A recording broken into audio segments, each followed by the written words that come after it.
Hey, this is John from Alloy211. Today's video is on the Hungarian FEG pistol model 1937 and 32 ACP. This was originally designed by Rudolf Frommer as the successor to his Model 29. The Model 29 being differentiated from this by this long spur on the magazine, and the Model 29 generally was squared off, looked slightly different. This is a single action blowback operated semi-automatic pistol. It has a grip safety here, and because this is a German contract firearm, it also has a manual safety here. The Germans at the beginning of World War II placed a contract for 50,000 of these, and then they placed another contract with FEG for between 50 and 85,000. I actually couldn't find a solid number on it. I saw a couple different numbers, so I'm not totally sure how many they actually ordered on the second contract. From what I saw, it did appear that the 50,000 of them were delivered.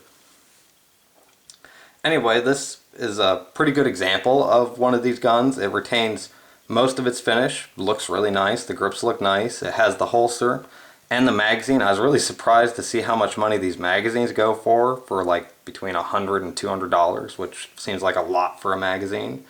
These guns, when I was kind of looking at them, for a high quality, low serial number, first contract, I guess it would be, firearm, they're like $900 to $1,500. Low quality shooter, but finish was maybe gone, like $450 or so, $400. You could probably find one lower, find one for more, it's hard to say. It's just got a heel release magazine, little lanyard here. And as I said, one of the ways you can tell it's a German contract is because it has this manual safety.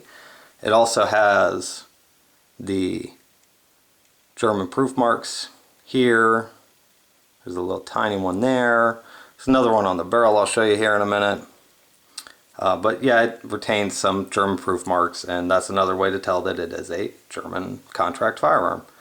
It's got little tiny sights, kind of what you'd expect on a 32 semi-automatic pistol at the time.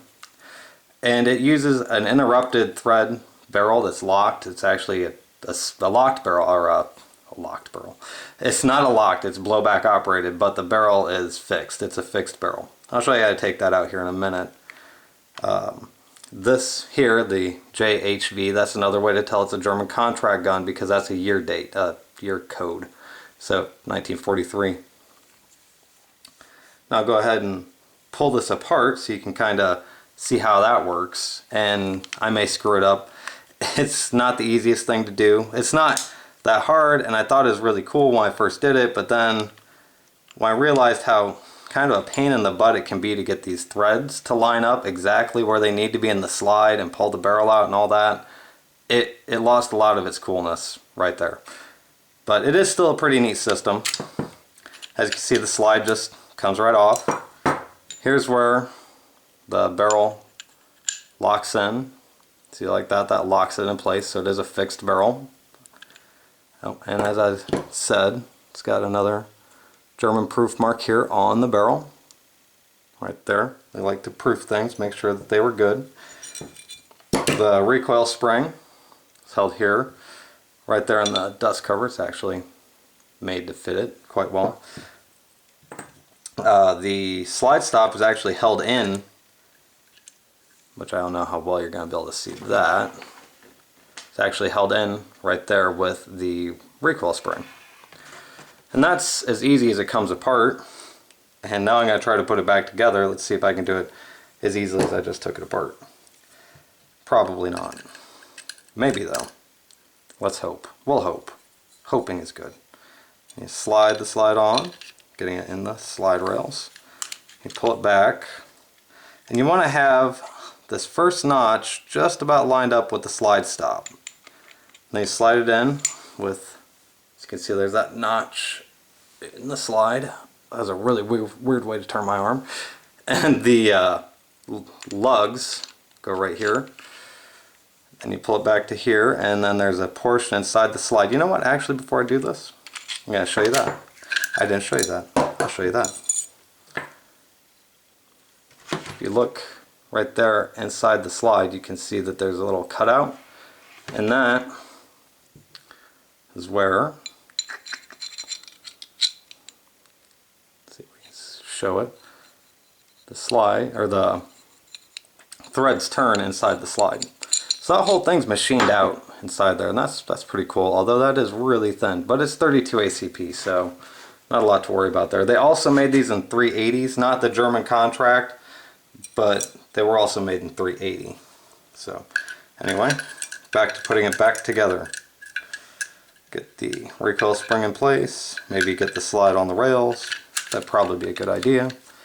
They pull it back so that that notch is just about right there lined up with that. Then the threads go in here, slide it back, and then just turn it, and you'll know that it's in place because the barrel lines up with the recoil guide rod, or the recoil spring guide rod. And there you go, it's back together. And as I said, it's got a grip safety, so if you're not depressing the grip safety, it won't fire. And it's also got a manual safety, just like that. So overall, a neat little gun. Maybe one day I'll get the chance to shoot this. It's loaned to a friend and then loaned to me so I could do the video, and maybe one day we'll go and shoot it and we'll see how it shoots.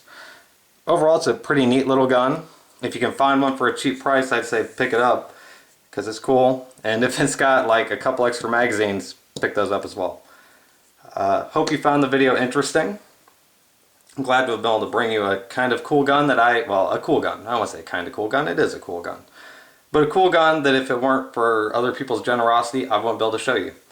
So if you liked the video, go ahead and hit the like button. If you want to check out some of my other videos, you might like those too. And if you like those too, go ahead and subscribe. So hopefully you have a good day. Thanks. Bye.